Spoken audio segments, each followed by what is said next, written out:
چین کی share market کا فروری 2007 کے بعد سے اس قسم کے بحران کا سامنا نہیں ہوا، یہاں تک کہ 2008 کی عالمی کساد بازاری کے باوجود چین ترقی کی جانب بڑھتا رہا۔ لیکن اب یہ خیال کیا جا رہا ہے کہ چین کی معیشت کا انحصار ایسی بزنسز پر تھا جو قرضوں کی بنیاد پر چل رہی تھیں، اور وہ بزنس ماڈل اب ناکام ہو چکا ہے۔ حکومت سمجھتی ہے کہ اس کا چین کی معیشت پر بہت زیادہ کنٹرول ہے۔ وہ یہ بھی سمجھتے ہیں کہ وہ ایک حد تک سٹاک کی قیمتیں بھی کنٹرول کر سکتے ہیں، لیکن آپ مارکیٹ کی قیمتوں میں مصنوعی رد و بدل نہیں کر سکتے۔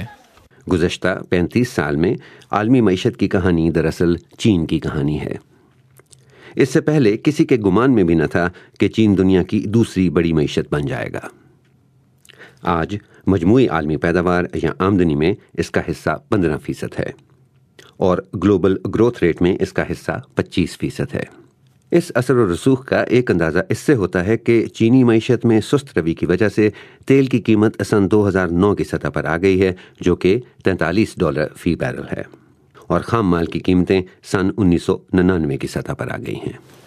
یہ سب فوری طور پر تو ہم میں سے کچھ کے لیے ایک اچھی خبر ہے، کیونکہ اب ہم کم پیسوں میں زیادہ پیٹرول اور کھانا خرید سکتے ہیں۔